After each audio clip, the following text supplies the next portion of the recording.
Hey team, Angela here from Vivacity. In this FAQ, I'm going to go through the importance of professional development and currency within the industry for your trainers and assessors. This is where a lot of training organisations become unstuck when they go to an ASCA audit because their trainers and assessors haven't maintained their currency. Question we get asked a lot is, what is currency? Where does it say what is currency and what is defined as currency? And it can be quite confusing as to what are the minimum requirements that your trainers and assessors must meet. Well, where we find the non-compliances, so I'll start there first and then I'll go into the reasons why your trainers need to maintain their currency within the industry.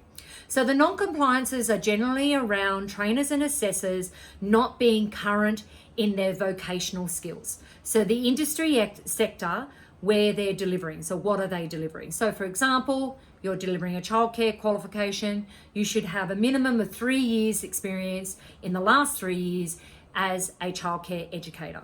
So that's, as a rule of thumb, that all trainers and assessors must have a minimum of 3 years of experience within the last 3 years. So that means if the last time they worked in a childcare centre was 2 years ago, that's still within the currency of the last 3 years. But the other big thing is making sure that you're keeping current every year. So that's keeping your skills up to date. I'll give you an example of a training organisation that I was working with where we did an audit and their trainers and assessors had qualifications that were back in the late 70s and early 80s. So their trainers had gone to TAFE, did a bit of work on the job, on the tools, and it was a trade sector where they were working. But then they became professional trainers. So for me, a professional trainer is you're professional about it and you ensure that you're keeping your qualifications up to date and you're keeping your currency up to date. These trainers had not kept up to date.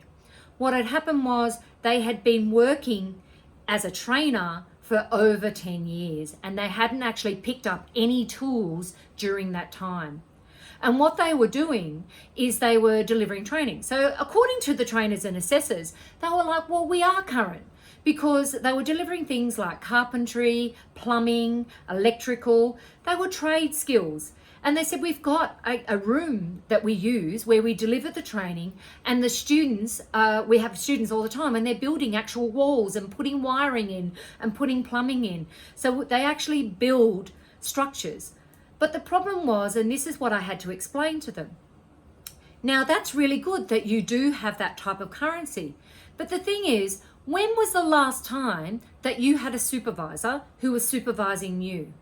When was the last time that you had a client who was stating what they actually wanted in the home and how they wanted it and what was the plan? When was the last time that you did that?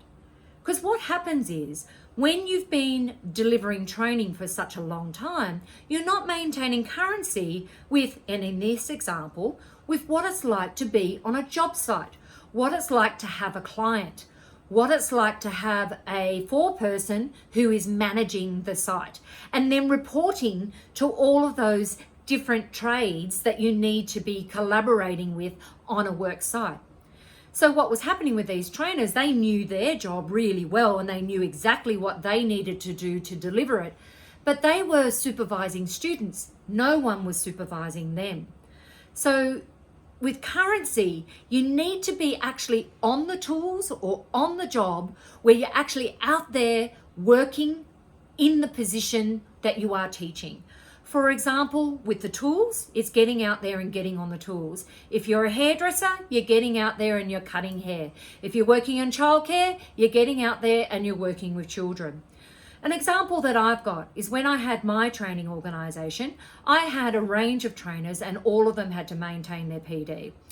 We had a range of hospitality trainers, but the majority of them were also working in hospitality. So they were current anyway. They had to maintain their currency because they were doing training as well as being on the job. But we also had a range of aged care trainers. So they were delivering individual support. What they did to maintain their currency, I had one trainer who worked 3 days a week with me as a trainer and 2 days a week where she worked within a facility. There was another trainer that I had who worked for me full time, but when we closed down in December, January, and we had a break, she would work a whole month within an aged care facility. And that's how she maintained her currency on a regular basis. So every year she was going in and updating her skills. And it's not just where you're on the job, it's looking at the technology. What technology are they using? How are people communicating? What is it like to work with other team members where you're not the boss, where you're not managing the outcomes, which you do when you're a trainer assessor. So it's really important that you are maintaining a currency where you're using the tools, techniques, or whatever it is within your industry, and making sure that they're kept current, that you have an understanding of all of the equipment, technology that is available for you to be able to work within that industry. So when you go share that knowledge with your students, you've got real life current knowledge that you're teaching to your students. Have you ever had a time when you were at school and you had a school teacher in your school who really was out of touch with what was happening out in the real world?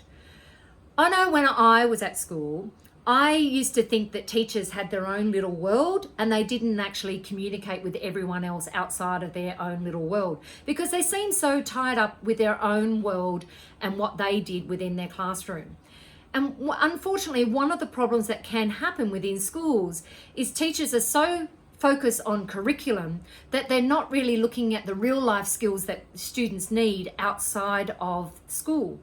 That's where vocational education is very, very important, because we need to make sure that the students within your classrooms are getting real life experiences. That's why they come to see you. That's why you're so important as a trainer assessor, because it's those skills and knowledge that you're imparting within a classroom. So it's really, really important that you're maintaining a currency. Now, that's currency on the job. We also need to look at the vet sector. How are you maintaining your currency within the vet sector? So within the vet sector, it's really important that you're keeping up to date with the latest training methods, assessment methods, what is compliance, what do you need to do to be compliant. It's also looking at how you're collecting evidence and ensuring that you're collecting sufficient evidence to deem a student competent.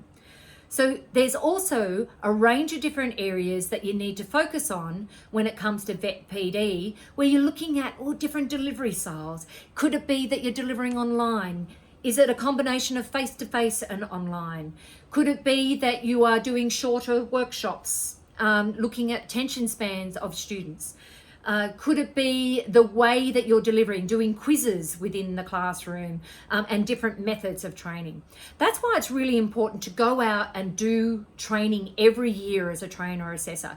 It could be through Vet PD, where you're doing it as a Vet PD workshop, or it could be, and it's not just compliance, it could be TAE skills, so your Cert 4 in Training and Assessment, or delivery methods, or using different techniques. Could be brain memory techniques that you're using. There's so many different things that you can do as a trainer or assessor to improve and upskill your training and assessing skills. They're the two most important areas when you look at PD and currency within the industry. Are you current in the industry? You should really go and have a look at what are you currently doing. Are you maintaining your currency within your vocational sector as well as in your vet professional development?